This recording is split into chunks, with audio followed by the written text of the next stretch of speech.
اللهم صل على سيدنا محمد وعلى آل سيدنا محمد وأصحاب سيدنا محمد بعدد كل ذرة مئات الفال في مرة وبارک وسلم۔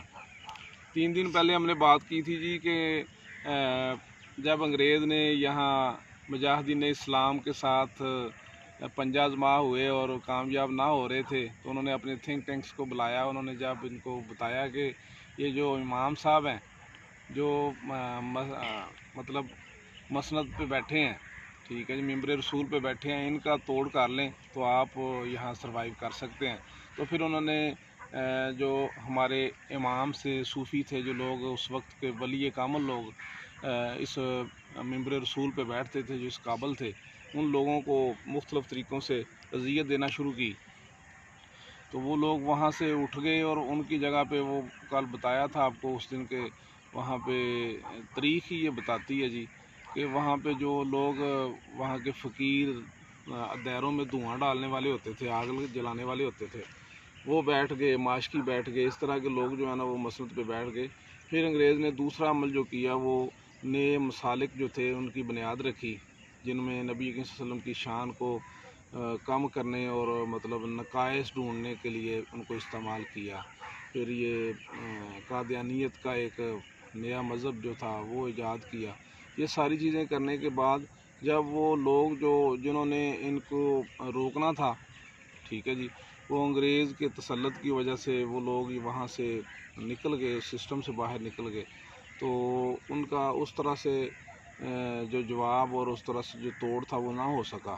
اور وہ مسالک انگریز کی نگرانی میں پرورش پاتے پاتے تناور درخت بن گئے۔ آج تک وہی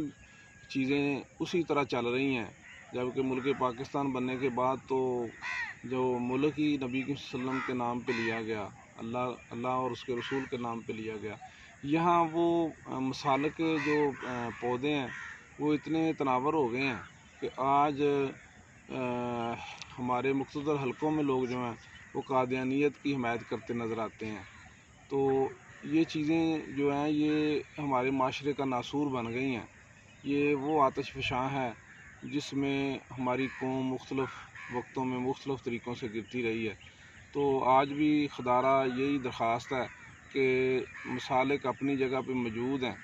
مگر اتنا متشدد نہ ہوں کہ معاشرے کی شکل جو ہے نا وہ بگڑ جائے، اور یہ جو اللہ اور اس کے رسول کے نام پہ لیا گیا ملک ہے اس کی مثالیں لوگ اور طرح دیں۔ اب انگریز نے جاتے ہوئے ہمیں گرداسپور اور کشمیر اور حیدرآباد اور یہ جو ہمارے علاقے بنتے تھے یہ انڈیا کو سونپ کے گیا ہے۔ یہ بھی وہ ایک اپنی سازش کے تحت ہی گیا ہے۔ یہ بھی ہمارے لیے ایک آتش فشاں ہے جس میں ہم روز گرتے ہیں، روز ہمارے مسلمان بھائی وہاں تلے جاتے ہیں، جو کہ ایک تکلیف دہ باعث ہے۔ تو بات صرف اتنی ہے جی کہ اسلام کی جو اصل شکل ہے جس کے لیے پاکستان بنایا گیا، پاکستان حاصل کیا گیا، اس کی اصل تشریح جو ہے نا ہم ابھی تک بیان نہیں کر سکے، نہ ہم اس کے اوپر عمل کر سکے ہیں۔ اسلام کے نام پہ لیا گیا ملک اسلامی نظام اور اسلامی قوانین کی حفاظت کے لیے ہونا چاہیے تھا، نہ کہ اسلام کی مخالفت اور اسلامی قوانین کی تضحیق کے لیے استعمال ہوتا۔ تو دوستو، نبی صلی اللہ علیہ وسلم کے حوالے سے ایک ہی بات عرض کروں گا کہ 300 سال 200 سال 250 سال جب یہ مسالک ایجاد نہیں ہوئے تھے، ہر بندے کا ایمان تھا کہ نبی صلی اللہ علیہ وسلم کا نور ظہور ہر جگہ موجود ہے۔ نبی صلی اللہ علیہ وسلم مہربانی فرماتے ہیں، ہر غلام کے اوپر مہربانی فرماتے ہیں۔ تو جہاں اللہ کی ربوبیت موجود ہے وہاں سرکار کی رحمت للعالمین ہونے کی جو اللہ نے ان کو ایک اعزاز دیا ہے، تو سرکار کی رحمت بھی ہر جگہ پہ موجود ہے۔ تو بات کرنے کا مقصد یہ تھا کہ جو لوگ اس وقت ممبر رسول سے اٹھ کے نکل گئے، اصل میں وہی اسلام کے ترجمان تھے، اور پھر ایک جنریشن گیپ آ گیا 200-300 سال کا، پھر اس میں اسلام کی جو اصل شکل تھی وہ موجود نہ رہی۔ آج بھی یہی پوزیشن ہے کہ جس بندے سے پوچھیں اسلام کی بات کرتا ہے مگر اس کو کسی ایک اکائی کا بھی پتہ نہیں ہے اسلام کی کا۔ تو میں یہی کہوں گا کہ آج اس ملک پاکستان میں اگر اسلام کے نام پہ جو لوگ حکمرانی کر رہے ہیں یہ وہی لوگ ہیں جنہوں نے انگریز کے حکم پہ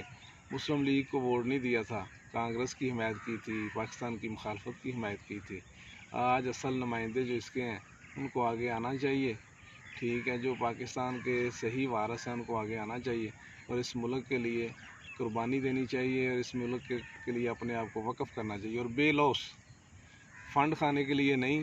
بجٹ لینے کے لیے نہیں، تنخواہیں اور مراعات اور مختلف ہیلوں سے اس کو لوٹنے کے لیے نہیں،